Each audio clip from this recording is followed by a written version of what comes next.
Está em Portugal o autor do livro A Reconexão Cure os Outros, Cure-se a Si Próprio. Chama-se Eric Pearl e é conhecido em todo o mundo pelas inexplicáveis curas que tem feito. Têm sido divulgadas curas de cancro, até de sida, paralisias cerebrais e muitas outras doenças às quais a ciência e a medicina convencional não conseguiram dar resposta. Durante 12 anos, Eric Pearl foi quiroprático, até ao dia em que diz que lhe caiu um dom nas mãos. A partir desse momento, tornou-se um fenómeno que se alastrou pelo mundo. Vamos ter a oportunidade de conhecê-lo já a seguir. Eric Pearl é autor daquilo a que muitos chamam milagres medicinais, que a ciência não explica. Tornou-se presença habitual em centenas de programas de televisão por todo o mundo e alvo de estudo e investigação por parte da comunidade científica. A sua experiência pessoal e ensinamentos foram passados para papel no livro A Reconexão, um best-seller traduzido em mais de 39 línguas. Eric Pearl viaja pelo mundo para dar cursos e seminários com o objetivo de formar cada vez mais pessoas em cura reconectiva, ou seja, dotar essas mesmas pessoas de capacidades curativas como ele. Para provar que isso é possível, passa muitas vezes da teoria à prática nas suas intervenções. O corpo dos pacientes tem respostas involuntárias à manipulação à distância do curador. When you experience something like this, it seems like a normal process, but if you were to just tell me about it, how does that happen, you know? And I still don't understand it, but it's more familiar, I suppose. And is it scary now?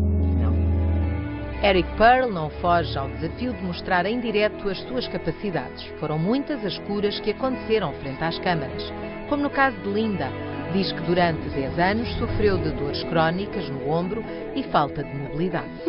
Ballet class work starts tomorrow. I have no problem.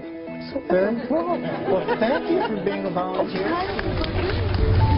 A cura de doenças para as quais a medicina convencional não tinha resposta foi a rampa de lançamento de Eric Pearl para o mundo.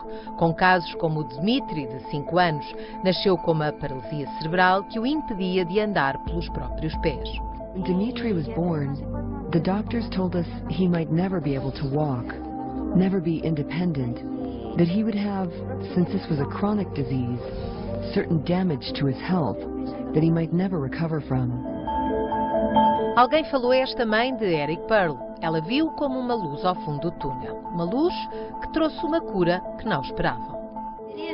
It was strange for us to think that this man was trying to heal him using his hands, and yet without actually touching him.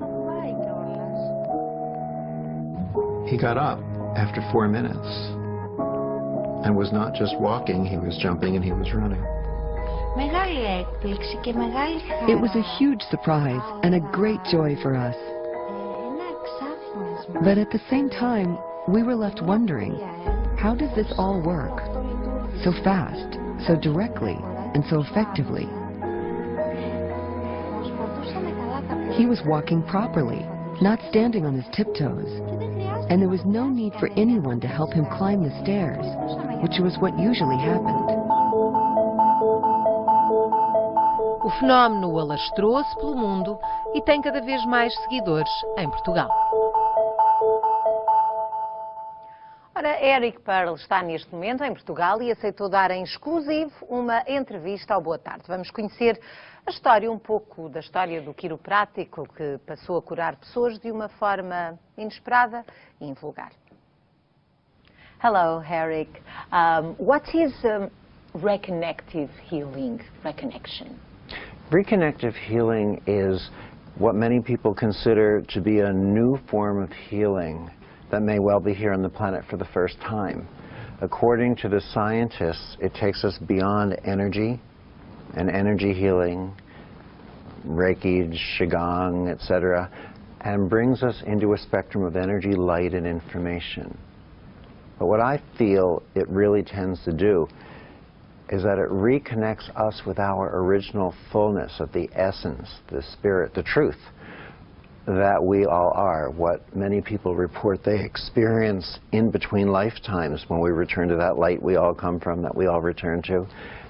And it allows us to experience that fullness here in our physical form. Is it a power?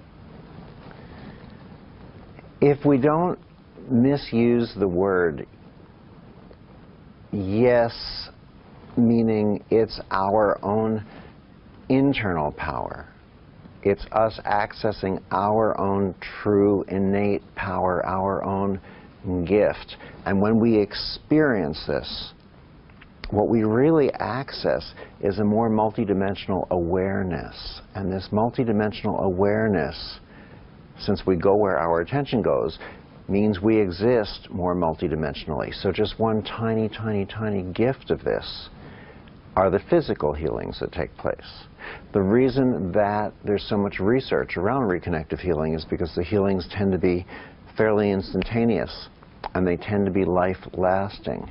And one of the many things they've discovered is that it raises, it elevates the level of light that emits from our DNA, makes it more focused, more coherent.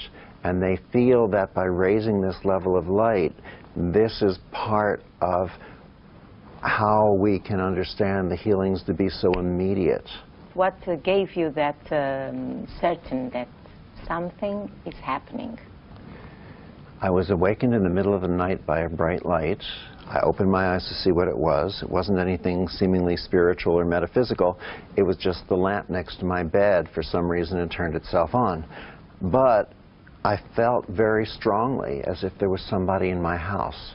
So much so that I got up with a knife and a can of pepper spray and my Doberman pinscher, hunted through the house, finally told myself it had to be my imagination, and I went back to sleep. But that Monday when I went into my office, 7 of my patients, independently of one another, started telling me that they were sensing or feeling people in the rooms in my office, just the way I'd been feeling them in my home. Some said it felt like they were standing or walking or running. 2 of my patients even looked me straight in the eye and said it felt as if someone was flying around the ceiling. Now you would think after 12 years of practice, no one said that to me before, that 7 patients in one day would get my attention. But at the same time, patients were telling me that they could feel my hands before I touched them. Of course I didn't believe them, so I had them lie down on a table and close their eyes. I held my hands near them. I would see tiny little muscles in their forehead or their chin begin to ripple the way water ripples when you drop a stone into it. It would pull at their lips, pull at their eyes, their fingers would move, their arms would jerk. When they opened their eyes, they'd tell me they were seeing colors they'd never seen before, smelling flowers they'd never smelled before, and that's when they began reporting healings. I mean, real healings. They were getting up out of wheelchairs, some of them. Vision and hearing returning. Patients were coming in showing laboratory results where their cancer tumors had vanished. Children with cerebral palsy or epilepsy were suddenly able to walk and run and play and speak normally, not have seizures, not need medications. Of course, just as with medicine, not 100% of the people had these results.